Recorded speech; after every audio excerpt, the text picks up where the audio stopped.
अस्सलामुअलैकुम व्यूवर्स, कैसे हैं आप सब। उम्मीद है आप लोग बिल्कुल खैरियत से होंगे। आज की जो वीडियो है वो है स्किन पॉलिश पर। ये मैं आपको दिखा रही हूँ स्किन पॉलिश अट्रैक्शन की। बहुत ही अच्छी है, गोल्ड में है। इसमें आपको टू पैकिंग मिलती हैं, एक वाइट में होती है और एक गोल्ड में। यहाँ पे मैं डेवलपर ले रही हूँ 1 स्पून, और इसमें जो है पाउडर वो हाफ स्पून जाएगा, ठीक है।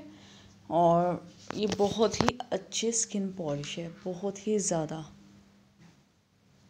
और इसका जो कलर है वो गोल्ड में है, और इसके अंदर ग्लिटर्स वाले पार्टिकल्स होते हैं वो हैं। बहुत ही कमाल का शाइनी फेस होता है इसके ऊपर। जब आप फेस के ऊपर आप इसे अप्लाई करेंगे तो बहुत ही बेस्ट रिजल्ट्स आपको मिलेंगे गाइस।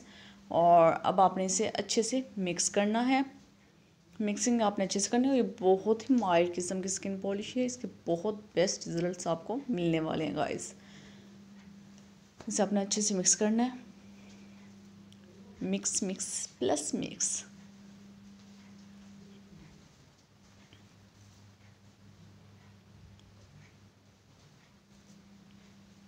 और आप इसे आपने अपने फेस के ऊपर, यानी कि मैं तो हैंड यहाँ पे हैंड पे आपको करके दिखा रहा हूँ, अपने फेस के ऊपर इसे अप्लाई करना है for 15 to 20 minutes according to your skin. अगर आपकी सेंसिटिव स्किन है तो उसके लिए भी बहुत अच्छी है, कोई इरिटेशन नहीं होती।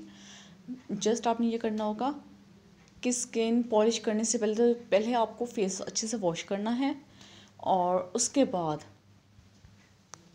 आपको स्किन पॉलिश अप्लाई करनी है। और यहाँ पे जो है मैंने जस्ट मुझे जल्दी थी और टाइम नहीं था मेरे पास, तो इसलिए मैंने जस्ट 5 मिनट्स की अप्लाई किया। और आप इसका रिजल्ट देख सकते हैं स्किन में कितना फ़र्क है। यानी कि 1 टोन स्किन लाइट हो गई है, पहले डार्कर थी तो वो लाइट हो गई है। लेकिन आप लोगों ने इसे 15 मिनट्स अप्लाई करना है, इसके बहुत ही बेस्ट रिजल्ट्स मिलने वाले हैं आपको, ठीक है। और इसकी जो प्राइस है वो मैं डिस्क्रिप्शन बॉक्स में मेंशन कर दूँगी। ऑनलाइन ये आपको अवेलेबल नहीं होंगे। Okay bye.